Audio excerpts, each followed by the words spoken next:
Cerita tentang satu keluarga di tahun 1990-an. Sebut aja ini keluarganya Pak Trisna.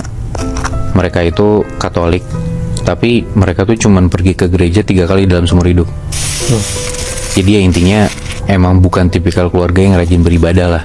Ya bahkan mereka jarang banget ke gereja gitu loh. Nah, keluarga Pak Trisna ini terdiri dari istrinya Pak Trisna, namanya Budina, dan mereka punya 3 orang anak.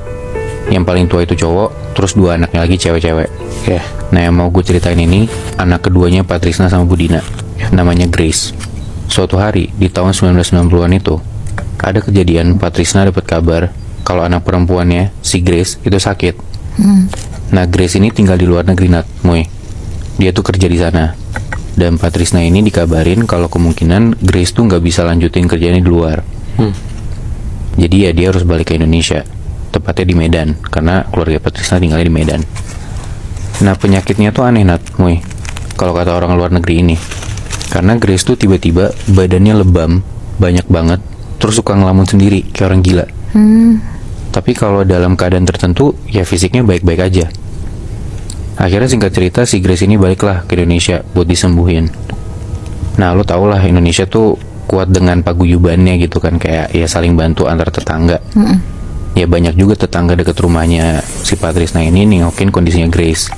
Dan ada satu tetangga tiba-tiba ngomong, Grace nih sakitnya bukan sakit sembarangan.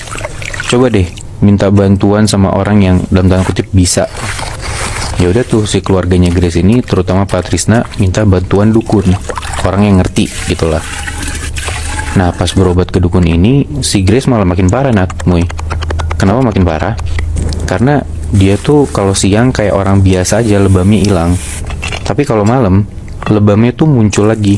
Terus Grace tuh makin sering melamun. Bahkan Grace ini makan serangga. Dan sorry ya, kotorannya sendiri. Kadang dia pun mandi pakai air kencingnya sendiri. Anjing, kayak kesurupan gitu berarti. Parah banget, Moy. Lebih parah dari itu. Pernah di satu malam, Grace ini tiba-tiba pas dilihat di dalam kamarnya, Grace ini ada di atas kasur, tapi dia tuh kebalik, Moy. Jadi kakinya di atas, palanya di bawah. Kayak kayang gitu, kebayang gak sih lo? Nah, tapi kalau biasanya kita lihat orang tuh yang kesurupan sampai kayang tuh sambil mangap dan mukanya kayak serem gitu kan. Ini enggak, Moy. Si Grace ini dengan posisi kayang, dia tuh ngomong, aku capek. Dia bilang gitu. Nah, dari situ karena kedukun dirasa nggak bisa, nggak kerja gitu ya. Besokannya bokapnya si Pak Trisna itu ke gereja ketemu sama pastor. Kita sebut aja namanya Pastor Thomas gitu ya. Si pastor ini bilang kalau dia mau lihat dulu kondisi Grace tuh kayak gimana. Sorenya Pastor Thomas ke rumahnya Pak Trisna lah. Dan satu hal yang langsung dikasih sama pastornya adalah nyepratin air suci, sakramen atau baptis, gue kurang paham, itu ke Grace. Dan tiba-tiba si Grace ini teriak dan ngomong, kamu anak pelacur, ke pastornya. Anjing.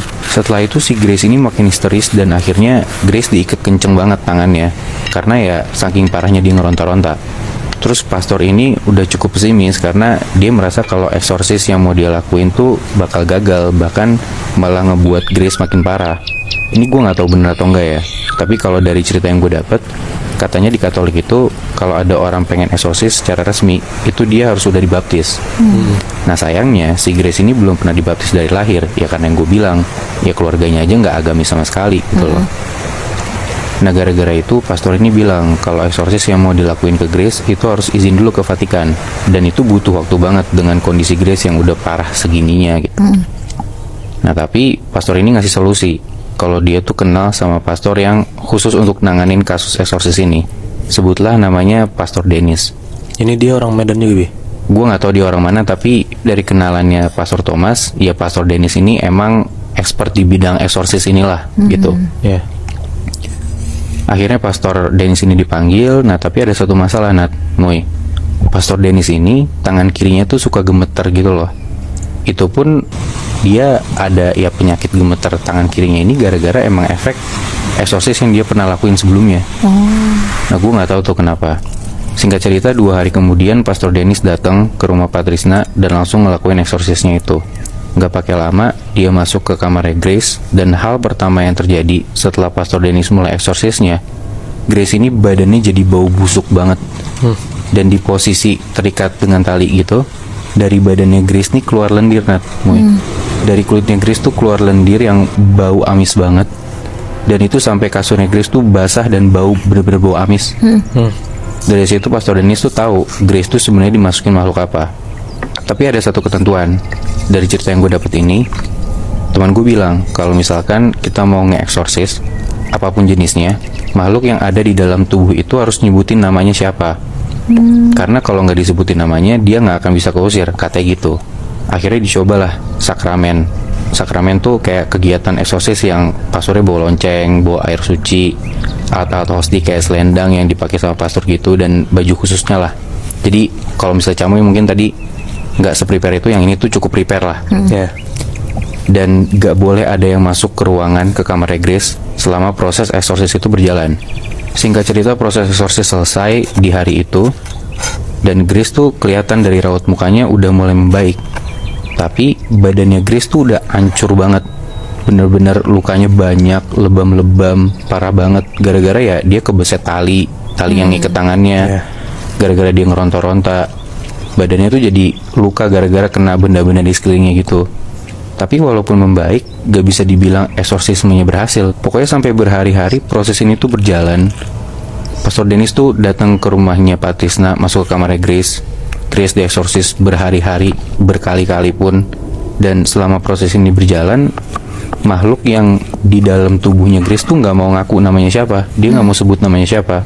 Katanya ya, kalau kata keterangan makhluk yang ada di dalam tubuhnya Grace, itu dia gak mau sebutin nama. Dan akhirnya Grace ini udah merasa capek banget, Nat, Muy. Badannya bener-bener lemes, pucet, ada luka di mana-mana.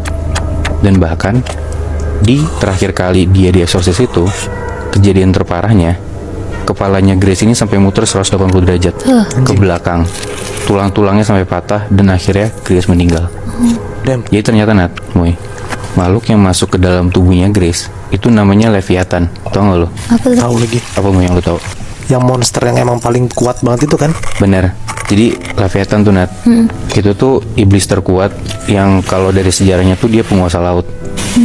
Jadi ternyata ya Grace ini selama kerja di luar negeri itu ngikutin sekte untuk bisa jadi kaya secara instan, karena dia sering bersekutu dengan sekte yang menyembah iblis ini, si Leviathan ini. Dan ya emang dari dulu Grace jauh dari agamanya kan. Udah dapat kekayaan itu, ya dia harus jadi anak buahnya si Leviathan ini.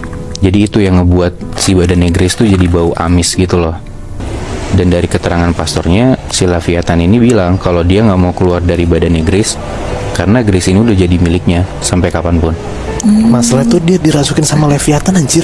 Iya. Ya gue yakin banget sih kayak si itu adalah iblis terkuat gitu kan, Bika Benar. Gue yakin ya emang pasti nggak akan dilepas sama Leviathan sampai pada akhirnya si Grace aja meninggal kan. Iya, Muy. Dan bahkan yang menyedihkannya lagi, si Pastor Dennis yang gue samarin namanya ini, dia tuh setelah nge-eksorsis terakhir ini, dia udah nggak bisa nge-eksorsis orang lagi karena udah bukan gemetar lagi. Bahkan tangannya setelah nge-eksorsis ini, tangan kirinya tuh hampir nggak berfungsi gitu loh. Anjing.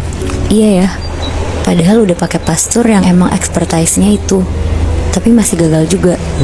Tapi gue penasaran deh, lo sebagai orang Indonesia yang sebagian besar beragama gitu, dan lo ada di situasi dimana ada orang kesurupan depan lo lebih pilih buat pergi ke orang pinter kayak dukun gitu ya, atau lo lebih milih pergi ke pemuka agama?